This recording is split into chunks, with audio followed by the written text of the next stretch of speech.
ایک بزرگ بازار میں کھڑے تھے تو کسی نے پوچھا یہاں کیا کر رہے ہو؟ بزرگ نے کہا کہ خالق اور مخلوق کے درمیان صلح کرا رہا ہوں، کوشش کر رہا کہ خالق اور مخلوق کے درمیان صلح ہو جائے۔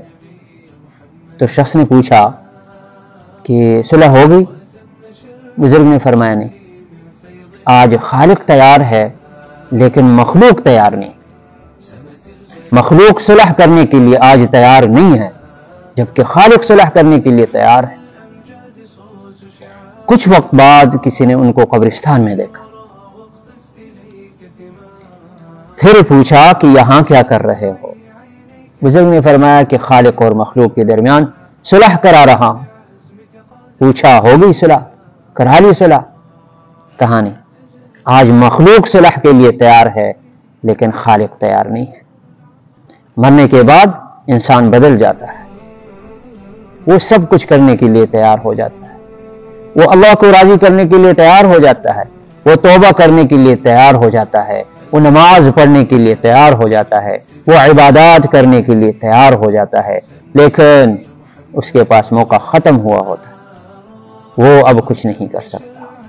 اس لیے ہمارے پاس آج موقع ہے، آج ہمارے پاس موقع ہے، ہم نماز بھی پڑھ سکتے ہیں، ہم توبہ بھی کر سکتے ہیں، ہم ایک مرتبہ سبحان اللہ کہیں نا، ایک مرتبہ تو حدیث کا مفہوم ہے کہ جنت میں ایک درخت لگا دیا جاتا ہے، مرنے کے بعد لاکھوں کروڑوں مرتبہ اگر کوئی سبحان اللہ کہے گا کوئی فائدہ نہیں ہوگا، کوئی فائدہ نہیں ہوگا۔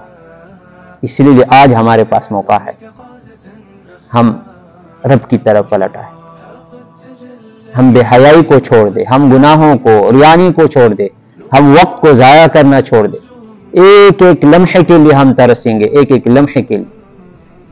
دیکھو جب مسلمان جنت میں چلے بھی جائیں گے نا، تو وہاں کسی چیز کا افسوس نہیں ہوگا، ساری نعمتیں مل جائیں گی، لیکن اس وقت بھی ایک چیز کا افسوس کریں گے، جو دنیا میں اس نے وہ وقت غفلت میں گزار دیا، جو عبادات کے بغیر گزرا ہو، جو اللہ کے ذکر کے بغیر اس نے گزار دیا ہو، اس وقت پر وہ جنت کے اندر بھی افسوس کرے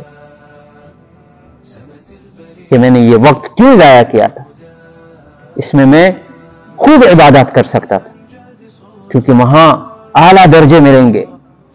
جس نے دنیا کے اندر زیادہ اللہ کو راضی کیا ہوگا، اللہ کے حکموں کے مطابق زندگی گزاری ہوگی، عبادات زیادہ کیے ہوں گے، نیکیاں زیادہ کی ہوگی، وہاں پر اس کو بڑے بڑے درجات ملیں گے، تو جنت میں پھر اس کو بڑے بڑے درجات ملیں گے۔ تو وہاں ہر انسان یہ افسوس کرے گا کہ میں نے دنیا میں یہ جو زندگی تھی غفلت میں کیوں گزار دی، میں نے وہاں پر ذکر و اذکار کیوں نہیں کیا تھا، میں نے نمازوں کو کیوں چھوڑ دیا تھا، میں نے عبادات کو کیوں چھوڑ دیا تھا، میں نے نیکیاں کرنے کو کیوں چھوڑ دیا تھا، میں نے سنت کے مطابق زندگی کیوں نہیں گزاری تھی، وہاں پر اس کا بھی افسوس ہوگا۔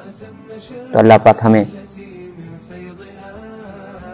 نیک اعمال کرنے کی توفیق عطا فرمائے، ایک ایک لمحہ اللہ پاک ہمیں اپنی رضا میں گزارنے کی توفیق عطا فرمائے، آمین ثم آمین۔